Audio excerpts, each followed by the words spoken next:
So we are here at Amoeba Music Berkeley with Elit. How the hell are you, man?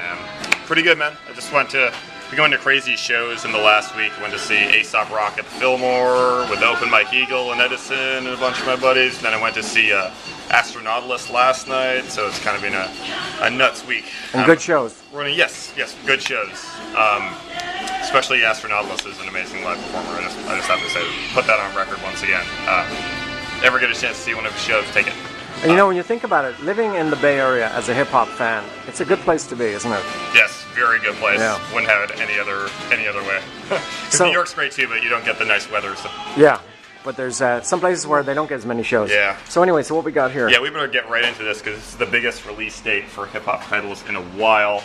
Starting with Kanye West's new CD, Good Music, Cruel Summer.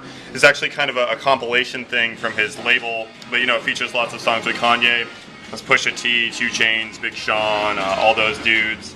It's got the single on there that leaked on the internet a while ago that a lot of people were hyped about, so check that out. Brother Ali's new album, Morning in American, Dreaming in Color. I don't think this guy's put out a bad full length yet, to be honest. I have my doubts about this one because I'm not as big a fan of Jake One as a producer as I am of Ant, and Jake One produced the whole thing, but this is actually really good stuff, like super high quality material. One of the few rappers that I'll allow to rap about politics too. I hate political rap for the most part. And a rapper too who once you hear him, he has that distinctive style, you know, right away. You know, my dad is a hardcore blues and soul aficionado, and the two rappers he really enjoys are Snoop Dogg and Brother Ali. Really? So, like, because they have the soulful quality in their voices that got that. And we have Homeboy Sandman's new album. This guy's actually on tour with Brother Ali currently. Both their albums dropped on the same day. This guy is a New York expert rapper, you could say. Recently signed to Stone's Throw. He's got a very unique style. Definitely recommend checking him out. Called First of a Living Breed.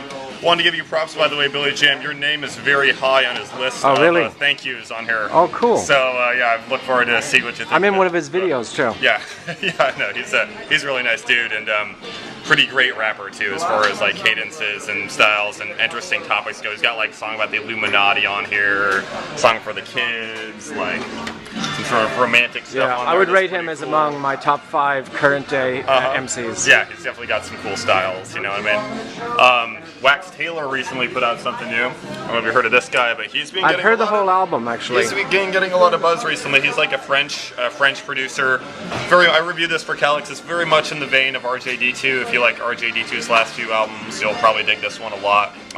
Sort of a conceptual album about discovering records as a child, actually. It's narrated by this famous British talk show person who did the Avengers back in the day, sort of the radio show The Avengers. And it's sort of like a conceptual thing. Comes with the instrumentals on this too. Oh, it does, so, yeah, because his voice continues throughout it. And at first listen, I have to be honest, I wasn't kind of feeling it as much, because I like Wax Taylor's earlier stuff, where there's more scratching and sampling and stuff. Whereas this, it was like a vocalist and then that voice, the narrator. Yeah, definitely. But it's definitely a concept piece, and it is really good. Yeah, for sure. This one is very highly recommended for me. This is one of those weird titles you're only going to find at the Berkeley store. It's Logic and Blockhead, preparing for Capture 2. It's the second in a series of EPs leading up to their full-length album together. Blockhead, of course, you probably know from producing for Aesop Rock, also being a Ninja Tune artist and putting out many solo albums under Ninja Tune.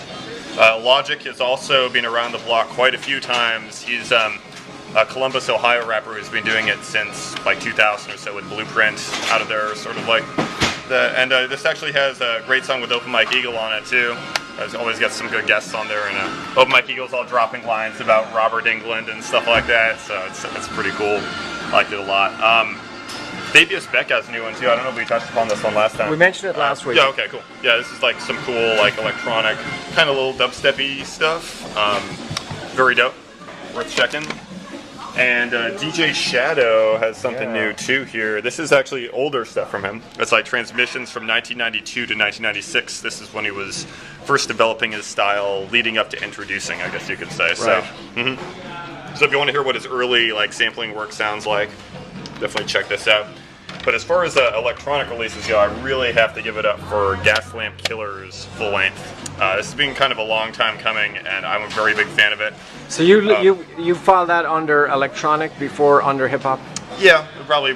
He's like a low-end theory kind of dude. So a lot of the low-end theory stuff we file in the electronic section. But it's true. You could probably file at various places. I mean, he has a lot of collaborations on here, and most of them are with electronic guys like Daedalus, Sam I Am, Dim Light, Ganja Sufi's on a couple songs on there. So this guy's the main producer for Ganja Sufi. And what I like about it is it maintains a sort of conceptual narrative under Gaslamp Killer, but also you really feel these different styles of different electronic musicians depending on what track it is, because there's all these interesting guests. So it's it feels like a very complete album, and I definitely recommend that. Let's take a look at the wax quickly here. Yeah. There's a lot of great Doom on wax. That's the new MF Doom and Gennaro Jarrell, finally available on vinyl. A lot of people have been asking for this on vinyl. And I've been listening to it. I like it more and more and more every time. Yeah, that's what happens with this album. And you hear more things in there. Every time you listen to it, it gets a little bit better. Gaslamp Killer is also available on wax. Yeah. The other release. So a lot of this Brain Feeders, Flying Lotus stuff sells better on vinyl than it does on CD. It does, that's how it. Although that shouldn't be a surprise. Saying, And then speaking of the love of vinyl, when I'm looking at this, this new Stone Show one, and I look at the artwork and just the layout, just that alone for the cover art is beautiful. This is why vinyl is so. And Dumb Funk's always a good seller over here. Cool. We also got the DJ Shadow and the Wax Scaling Wax. So instrumental hip hop. And the Shadow is a double album. Yeah, instrumental hip hop is going to have a lot to choose from over here today. Yeah. Needless to say. So okay. Well, thank you so much. Yeah. Nice to chat with you.